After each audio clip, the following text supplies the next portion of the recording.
Hello and welcome to World History Encyclopedia. My name is Kelly and today I am joined by a special guest. I have Elodie Harper, the author of The Wolf Den. Thank you so much for joining me. Do you want to tell us a little bit about what the book is about? Well, hi, it's so nice to be here with you. Thank you for having me on. So the book The Wolf Den is set in ancient Pompeii, and it's the story of the women who lived and worked in the Lupanar, which means wolf den and also means brothel.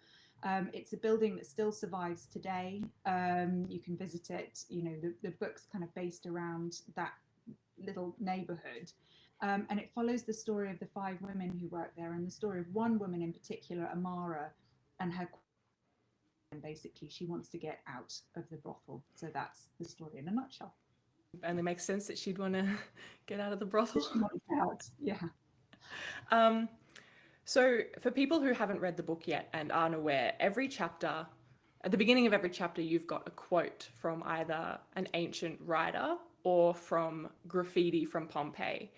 Do you want to tell us a little bit about how that formed and also just how you incorporated it into the story and why graffiti? So as I know, Pompeii, and one of the most extraordinary things that survived from the town is when Vesuvius erupted in 79 AD, it preserved a lot of the town at the same time as it destroyed it, so that when it's been excavated over the centuries, you know, so much of Roman life has been preserved there, evidence of how people lived, you know, whole houses have been preserved, streets, taverns, lots of things, and the brothel, obviously.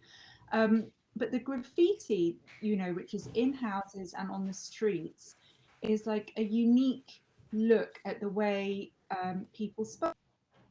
Ordinary people, you know, we have people talking in bars who are weavers, or, you know, not elite Roman speakers, which most of the texts obviously are by elite male writers. And the graffiti, so the first thing the graffiti does in Pompeii is give us voices of ordinary people. The second thing it does is a huge range of human emotions. So some of it is very obscene or very insulting, or, you know, just the kind of stuff that you'd get anywhere, with people sounding off. Some of it's very thoughtful and reflective. There's sort of genuinely touching love messages on there. There are people's anxieties, prayers to the gods, conversations between people, even, you know, some often quite jokey, a lot of sexual stuff as well. So you just get this extraordinarily vivid portrait of life in Pompeii. And I wanted to try and capture something of that voice, which in translation sounds incredibly modern and vibrant and humorous, and it's just incredibly vivid. So I wanted to incorporate it into the book. I didn't have a set method of doing that. So I had read the graffiti and knew parts of it that, you know, particular sections of graffiti that I was especially attached to, not all of which went into the book instantly because they didn't fit, but then it is a trilogy, so there might still be room. But, you know, I looked at the graffiti first. I had an idea of what it said, and I knew basically where I wanted to go with my story. And it was a strange kind of almost organic process of fitting, have a kind of rigid thing of, right, now I'm writing a chapter and I'm going to, you know, pick the graffiti first, and then sometimes that would happen, that the graffiti, I already knew what I wanted it to be at that point, and the chapter was around it. But oftentimes the two would kind of go together, and certainly with the texts, you know, I used a lot of Ovid's Art of Love, so I knew that text was going to be important in the book, in the chapter headings. But I didn't always choose exactly which point of those texts from the Art of Love in particular until afterwards. So, yeah. Right. So you pretty much went both ways. Sometimes you already knew Yeah. the section and then you worked with them, and then other times you knew what you wanted to write. And so you found a piece of graffiti or a piece of text that worked with that section. Yes, exactly. I mean, I guess before I wrote, I had like a huge kind of compendium, both written down and in my head, of extracts that I wanted to use that I felt were meaningful for the characters in the story. And then, you know, as the story progressed, I either at the time I was writing, and that was more often while I was writing, but occasionally shortly after writing, what went with what.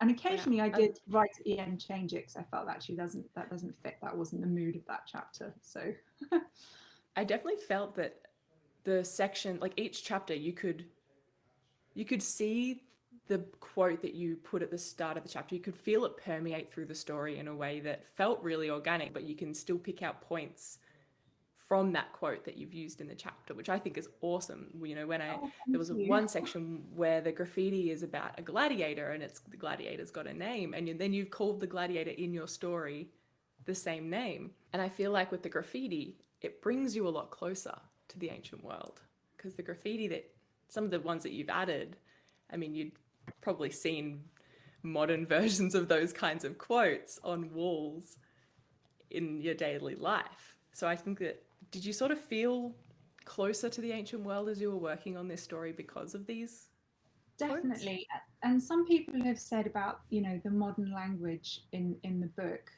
but that was one of the joys of writing about the ancient world in particular, because it comes to us in translation, and so it is modern.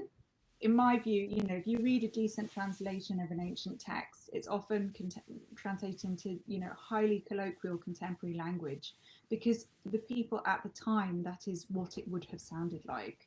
Whereas write about 16th century England, you can't do that, because we actually have the text in our own language of how they spoke.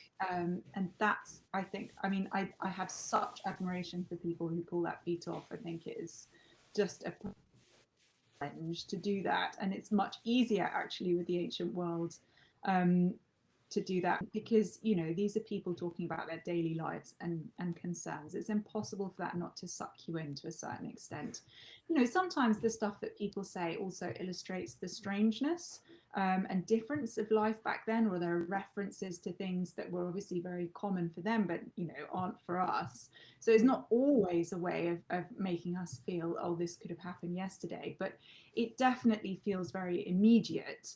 But the whole of Pompeii is like that, really, as a site, because you can walk down the streets, and although they're, you know, semi-ruined, they would still recognizably be streets that people from 2,000 years ago would know if they walked on them today. They would know where they were. If they walked into their house in the state it is in now, 2,000 years later, they would know that was their house. You know, the paintings survive, the floors. It's the most extraordinary ancient site because of preservation, and the brothel in particular. I mean, it's been conserved especially well. You know, they reconstructed the and you know, so it feels very complete. The sort of lower level where you go in is, you know, it's astoundingly well preserved, and it's extraordinarily like what it would have been for the women there 2,000 years ago. So yes, it's impossible not to feel quite a profound connection to the physical site. I felt like when I was reading your book, like I was in Pompeii. I feel like you reconstructed it in a way that I could feel the heat, or I could feel how busy the streets were. Have you been to Pompeii? Did you walk the streets, and is that where this story began? Or did you already have that idea? It didn't necessarily begin there so much, because I went there especially for a research trip. But yes, it's certainly, you know, in terms of the actual writing of the book, I suppose you could say yes. You know, it's yeah, walking into that brothel and just having the sense of it totally informed the way that I wrote the book, and kind of why I wanted to write it the way that I wrote it.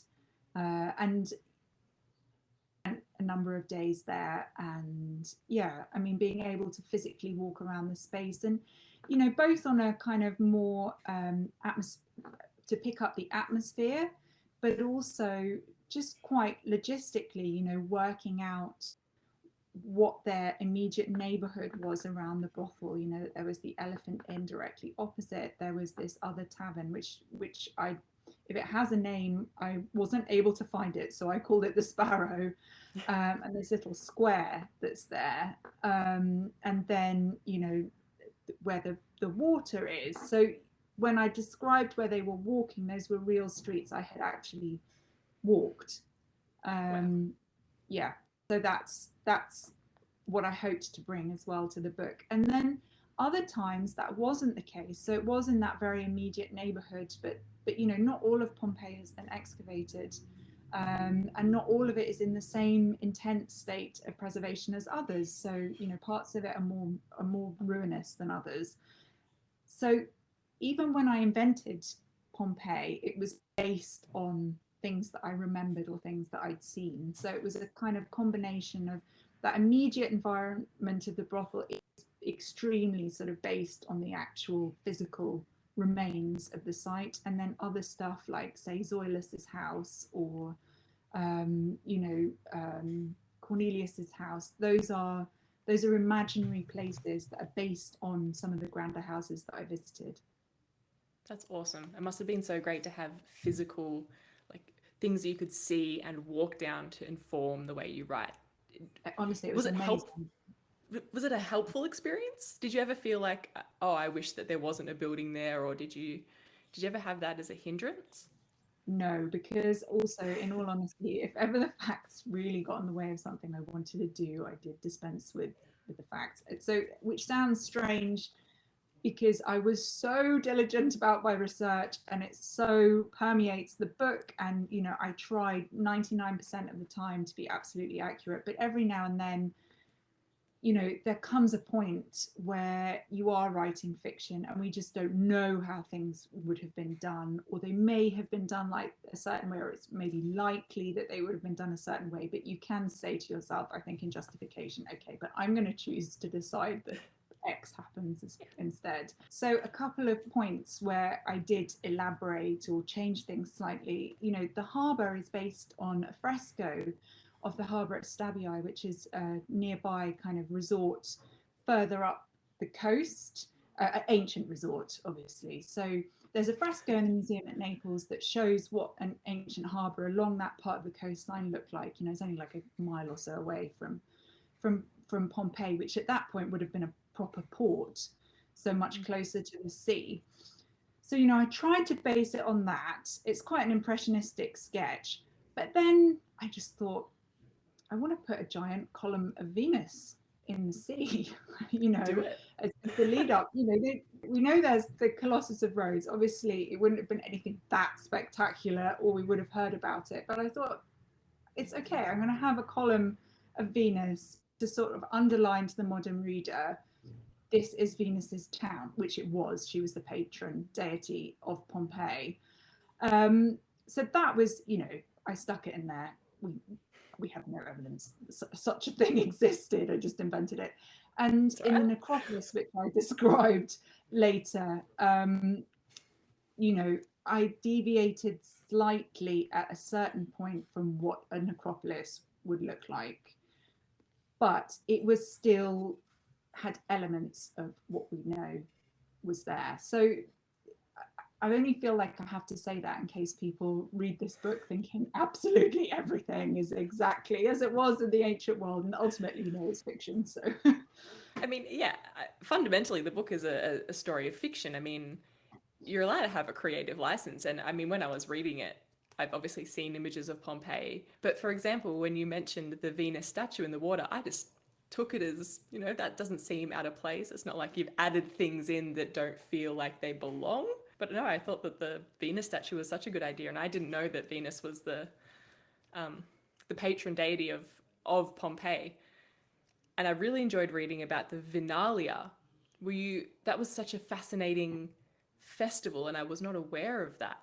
the Vinalia, you know, the fact that Venus was the patron deity of Pompeii, she's also the patron of prostituted women, or men, but you know, the patron deity of prostitutes.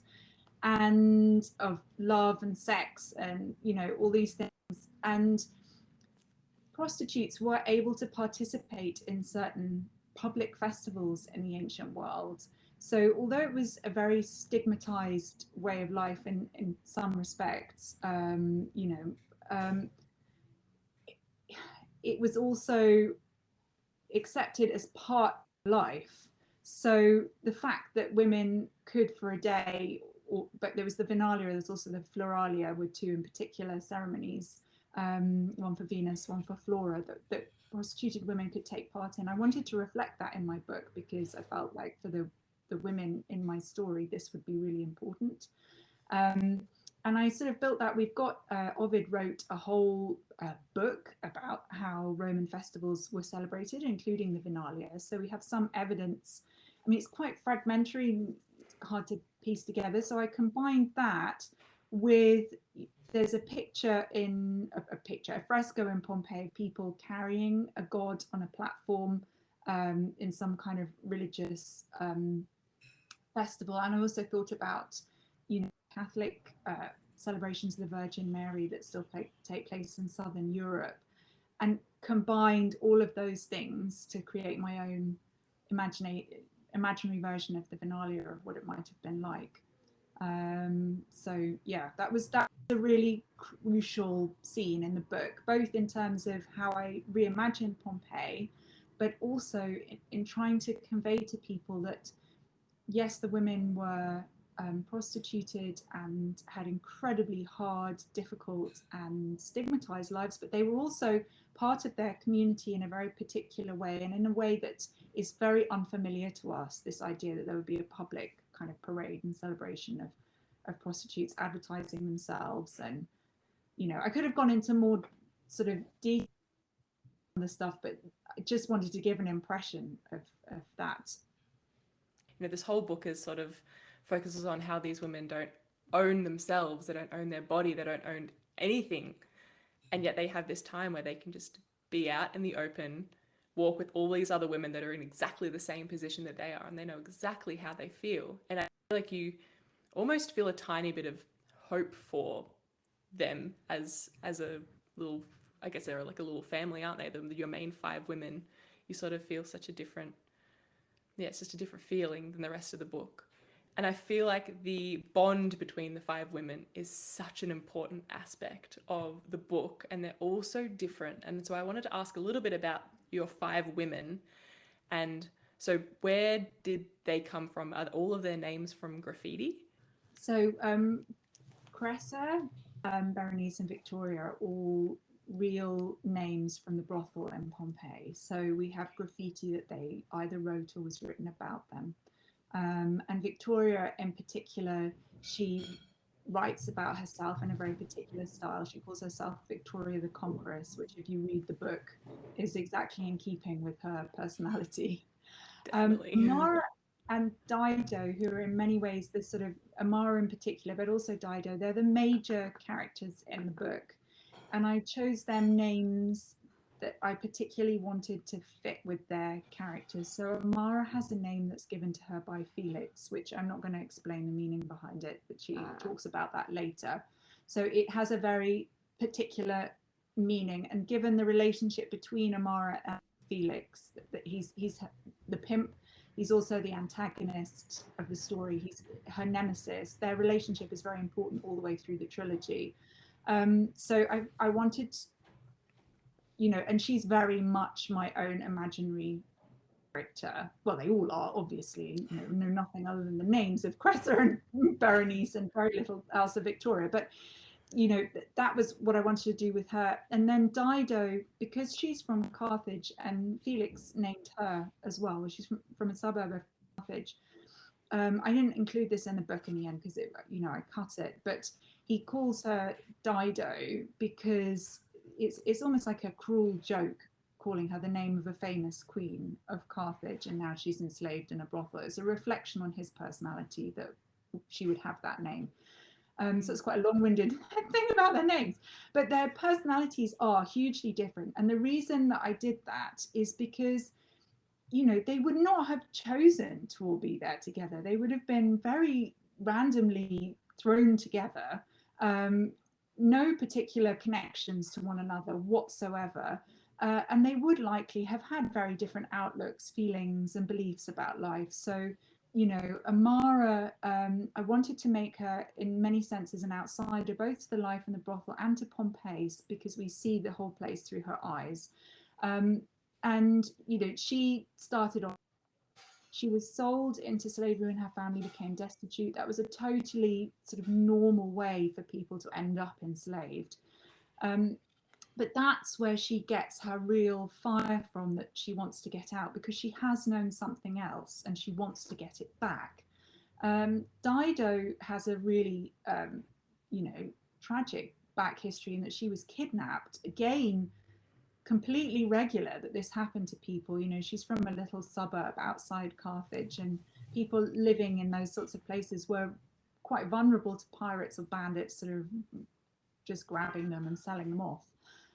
So her experience of the brothel is more traumatic in many ways than any of the other characters. And she copes initially. At first, she obviously gains a lot of resilience as it goes on, but you know, they're all very protective of her. There's Victoria, Cressa, and Berenice. They were all born, but their roots in were all very, very different. So Berenice is from Egypt, you know, born into slavery, but she comes from a completely different part of the empire. Cressa is older. She has her own anxieties because of aging. You know, I saw her as about 10 years older than the other women. And Victoria is this incredibly strong, outspoken woman who, unlike the others who all pretty much hate what's happening, Victoria hates it, but she's also adapted by becoming incredibly good at her job, in inverted commas. So she's like incredibly popular with the customers. She's hugely successful. She makes a lot of money. The pimp really likes her because of the business that she brings in. He calls her his favorite whore. So her relationship reflects a different way that I think people adapted to being enslaved, which was just to go for it and embrace that role. But I didn't want to, you know, I didn't want to make too many of the women have Victoria's attitude, because I don't know that that's likely to have been the most common one, honestly, although it's very stereotyped in stories about prostitution. You know, the sort of, you know, that could become a stereotyped role, but I hope with Victoria that it very much isn't, because it's clear why she's behaving. It doesn't feel like a stereotype role, and I think because you have the four other women that have different views of their life, but they're all different and they all stem from different reasons, I think that it just adds more dynamic to their little relationship and to the story in general. I think it makes it more believable, because to have all five of them all, I mean, obviously they all have tragic backstories, but to have one of them that is acting in such a different way, I think is really important. I thought that made it more believable. And I definitely feel like your book and these women have made it really clear to people that may just think that they've just always been prostitutes, that they don't have a good backstory, and that these women weren't necessarily always prostitutes. And I feel like it's really potentially will open people's eyes to the fact that these women they weren't always living this life, and they're not.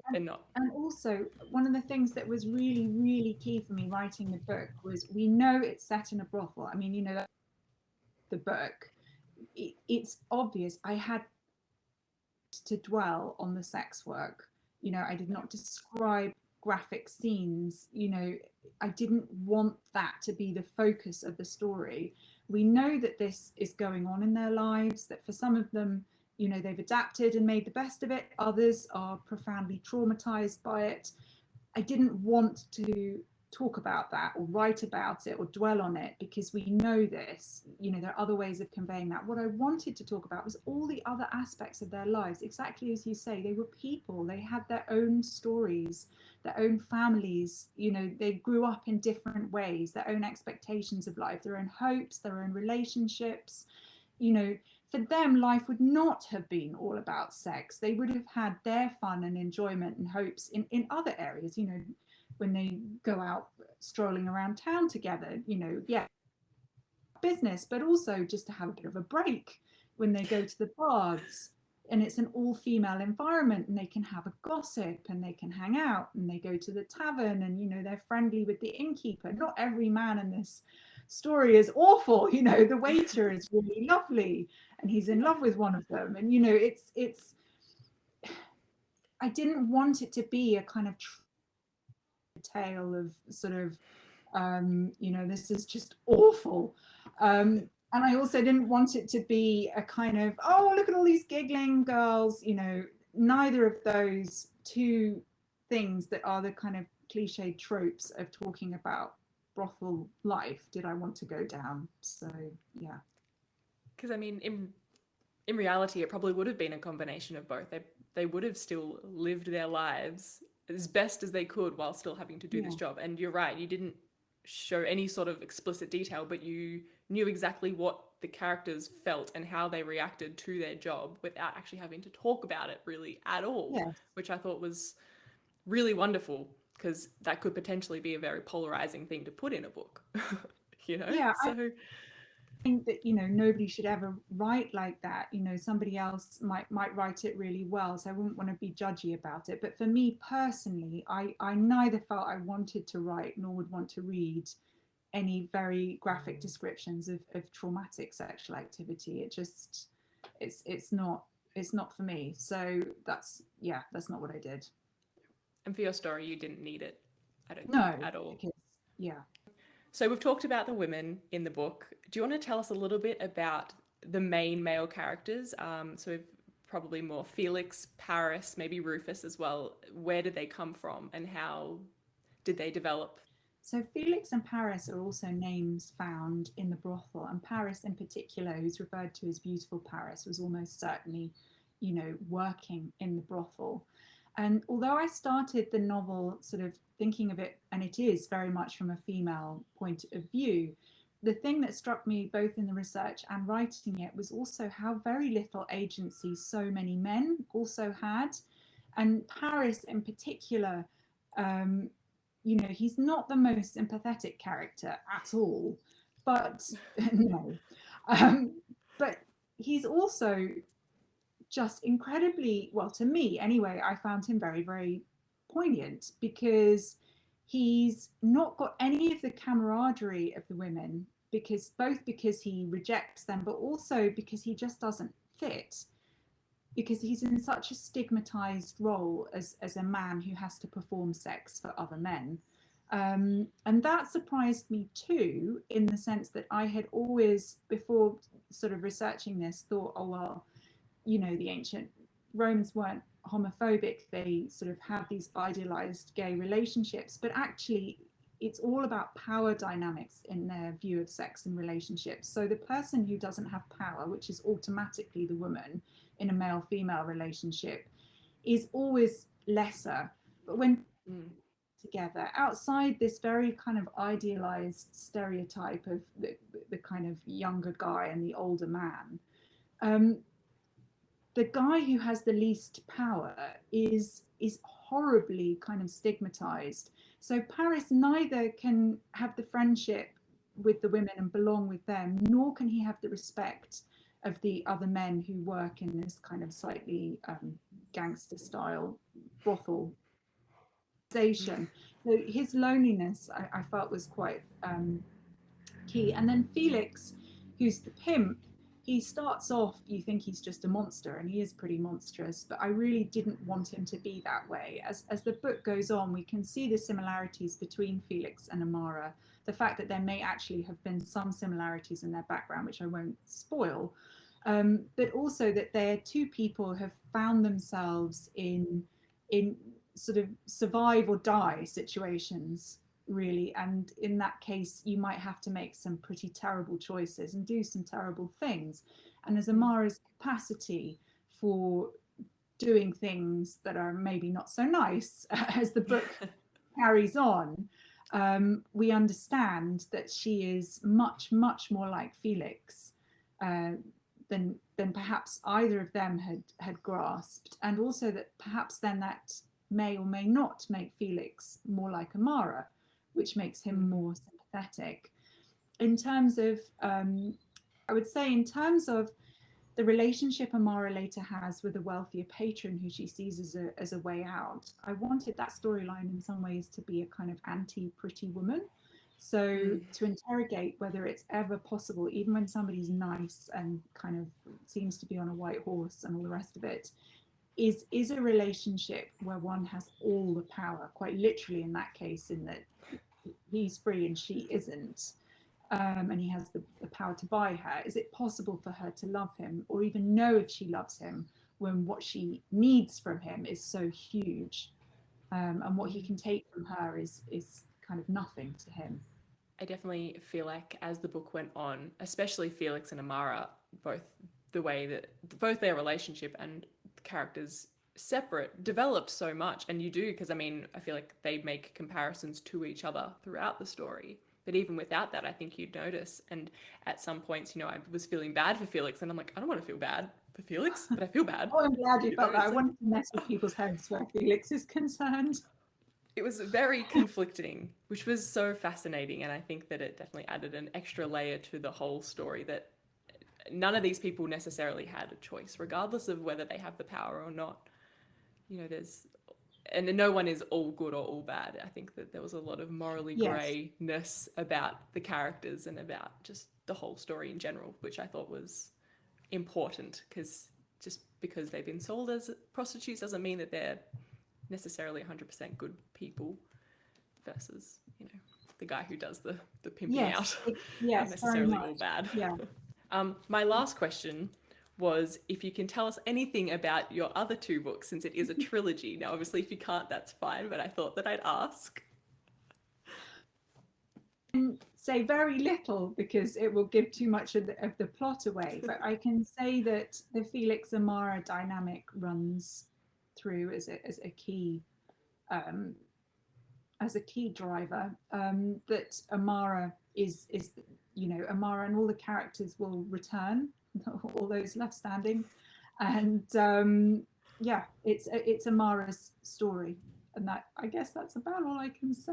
Thank you so much for joining me today and chatting to me about your book, The Wolf Den. Now, if you want to purchase the book, I will leave the links for it down below, as well as all of your social media links. So if anyone's interested in following Elodie on Twitter or Instagram, you'll be able to find all of that as well down there. And also a book review that I wrote on the book, you'll also be able to find down below.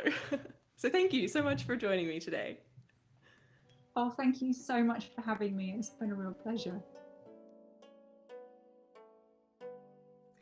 This video was brought to you by World History Encyclopedia. For more great articles and interactive content, head to our website via the link below.